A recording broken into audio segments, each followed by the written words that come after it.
ये मौका खुशी का भी है और गम का भी है जब हम यहाँ बैठे हैं। पुण्यतिथि है जनाब अब्दुल रहमान अंसारी साहब की। इस मौके पर आप लोग तशरीफ लाए हैं तो हमारी तरफ से भी वेलकम है, खुशामदीद तमाम लोग। और ये एक ऐसा प्रोग्राम है जिसमें दीन दुनिया दोनों शामिल है।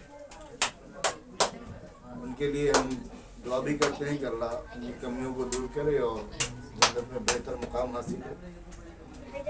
और दुनियावी एतबार से ये है कि भारतीय मोमिन फ्रंट ने ये प्रोग्राम को, जिनका एक पहल है कि व्यवस्था परिवर्तन पे बात होनी चाहिए और एक कोशिश है एक ज़माने से कि व्यवस्था परिवर्तन होनी चाहिए और होनी भी चाहिए, इसमें भी कोई शक नहीं।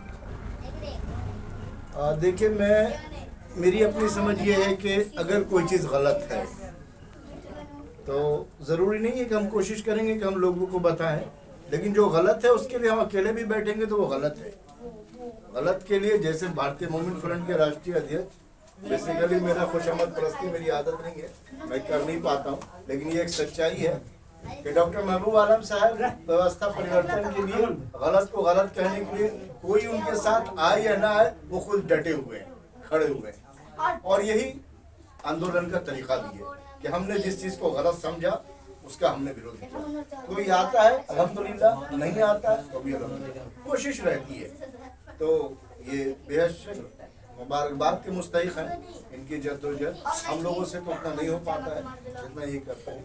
उसके बाद जनाब अब्दुल रहमान अंसारी साहब, एक आप देख ही रहे हैं कि सैनिक विद्रोही, तो सैनिकों का उस वक्त अंग्रेजों का जो मतलब चाल था, आज की मौजूदा सरकार से मिलता जुलता है।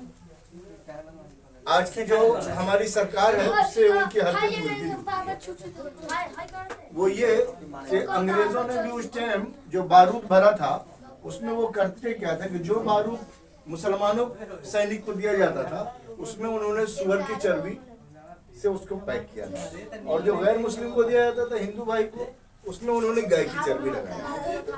तो जब ये बात पता चला सैनिकों को तो ये भी एक का ये था, भाई जो चीज़ जिस चीज़ से तकलीफ है, गाय से उन्हें तकलीफ है, सुअर से हमें तकलीफ है। तो ये भी एक विरोध का कारण था कि सैनिक विरोध के पीछे ये एक बड़ा कारण है।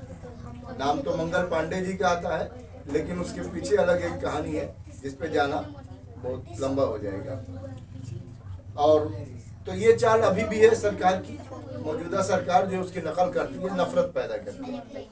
हम तो नहीं कर सकते, हमारी तो मजबूरी है, हमारी धार्मिक मजबूरी है कि हम नफरत नहीं कर सकते, क्योंकि हमारे लिए तो है कि भाई एक मानव जाति से बने हैं, एक मर्द और एक औरत से, और सब हमारा भाई है। तो हाँ, अब ये है कि हम बदला नहीं ले सकते, लेकिन हम माफ करने पर विश्वास रखते हैं, लेकिन उसको रोकने की कोशिश तो करनी है। कोई शख्स अगर ये समझ रहा है कि वो इस हिंदुस्तान में रह के अपने घर में अपने बच्चों की परवरिश करना ही काफ़ी है और ये मोमिन फ्रंट और ये सियासत बेकार की चीज़ है, तो वो बड़ी गलत फहमी में है। इस वक्त हालात ये है कि वो अगर घर से नहीं निकलता है, सही को सही और गलत को गलत नहीं कहता है, मोमिन फ्रंट जैसी तंजीमों के साथ नहीं जुड़ता है, तो आने वाले टाइम में ये जो आग लगी है वो उसके घर में घुस जाएगी, और वो घर में घुसेगी तब फिर उसके लिए निकलना मुश्किल हो जाएगा। इसलिए अभी वक्त बच रहा है कि आए और ऐसी तंजीमों के साथ जुड़े, ऐसे लीडरों के साथ जुड़े जो ईमानदार हैं। और अगर ऐसा होता है तो अल्हम्दुलिल्लाह, और बाकी नहीं होता है तो माहौल तो आप देख ही रहे हैं। आपने अभी नया फरमान देखा होगा, IAS IPS बनने के लिए बड़ी पढ़ाई पढ़नी पड़ती है, लेकिन संजीव भट्ट जैसा IAS आपको नहीं मिलेगा। संजीव भट्ट भी एक IAS थे, आज उनको उनकी सजा मिल रही है। हम हिंदुस्तानी हैं, उनको कोई ये भी नहीं दे पा रहे, उनके लिए कोई आंदोलन भी नहीं खड़ा पा रहे। लेकिन इसी देश में एक IAS ने अभी एक फरमान जारी किया है मुजफ्फरपुर से, ये रास्ते में जो कावड़ यात्रा जो जाएगी तो रास्ते में जितने मुस्लिम दुकान है वो अपना नाम लिखें, वो अपना नाम लिखें। जबकि हमारे इसी देश में खान रेस्टोरेंट चलता है, जो खान रेस्टोरेंट जो है किसी मुसलमान का नहीं है। दुआ के नाम पे बड़ी कंपनी है, वो भी हमारी नहीं है, लेकिन दुआ नाम है। अल कबीर के नाम पे है, वो भी हमारी नहीं है, लेकिन हमें कभी विरोध भी नहीं है। क्योंकि हम चाहते हैं कि हमारे नाम से अगर कोई पलता फूलता है तो अल्हम्दुलिल्लाह अच्छा है, वो भी मानव जाति है, हमारा भाई है, उसको तरक्की करनी चाहिए। हम नफरत नहीं कर सकते, क्योंकि अगर हम नफरत करते हैं तो हमारी ज़िंदगी तो शुरू होगी मौत के बाद, ऊपर में हम पकड़ा जाएंगे, इसलिए हम नहीं कर सकते और करते भी नहीं है। तो ये जो लोग हैं वो मैंने अंग्रेज़ों से उनका ये इसलिए किया कि अंग्रेज़ भी यही काम करते थे और आज की मौजूदा सरकार भी यही काम कर रही है। इसका विरोध होना चाहिए जिस हद तक मुमकिन है, जितनी ताकत दी है ऊपर वाले ने। घर से बाहर निकलिए, तंजीमों के साथ जुड़िए, अच्छे लीडरों को तलाश कीजिए और इनका फ़ायदा होगा। ये लोग जो कर रहे हैं इसका फ़ायदा हमें होगा और इसका फ़ायदा हमें हो चुका है। हर कोई जानता है कि मलेशिया में मुसलमानों की तादाद सबसे ज़्यादा है। पता है क्यों हुआ? पूरा मलेशिया एक बैग कलमा क्यों पड़ा? कुछ लोग गए, उन्होंने वो दूध का कारोबार शुरू किया था। तो दूध का कारोबार शुरू किया तो उनकी तो मजबूरी थी, पक्के ईमान वाले थे, आज के मुसलमान नहीं, हम जैसे मुसलमानों की बात नहीं कर रहा हूँ मैं। वो ईमान वाले थे, दूध में वो पानी नहीं मिलाते थे। जब वो दूध में पानी नहीं मिलाते थे, कारोबार उनका बढ़ता गया और जो दूसरे लोग कारोबार करते थे वो पानी मिलाते थे, उनका घटता गया। उन्होंने जाके राजा को शिकायत की कि भाई कुछ लोग बाहरी आए हैं और वो आके जो है दूध का कारोबार कर रहे हैं और हमारा कारोबार ठप हो रहा है। तो उन्होंने कहा कि सिपाही भेजा कि उठाओ भाई अपना चल दो। बस वो जाने लगे, बस पब्लिक ने रोका उनको और पब्लिक रोका कि नहीं आप रुकिए, हम राजा से बात करते हैं। पब्लिक गई राजा के पास कि भाई ये क्या मामला है, इनको क्यों भगाया जा रहा है? तो बोले सुनने में ये है, बोले तो ये तो ईमानदार है, ये दूध हमें सही देते हैं, हम इनसे खरीदते हैं। तब उनको बुलाओ भाई, उनको बुलाया, बोला तुम क्यों दूध में पानी क्यों नहीं मिलाते, दूसरे लोग मिलाते? बोला हम नहीं मिला सकते। अपना उन्होंने पेश किया कि दुनियावी जिंदगी हमारे लिए खेल तमाशा, हमको मरना है और सबको छोड़ के जाना है, इसलिए हम लोग ये सब काम नहीं कर सकते। हम एक के जिसने सूरज बनाया, जिसने चांद बनाया, जिसने पेट में मेरा चेहरा बनाया, मेरी माँ के पेट में, हम उसको मानते हैं और वो अल्लाह है। तो फिर हुआ क्या कि राजा ही जो है इस्लाम कबूल किया। जब राजा कबूल किया तो सबने कबूल कर लिया।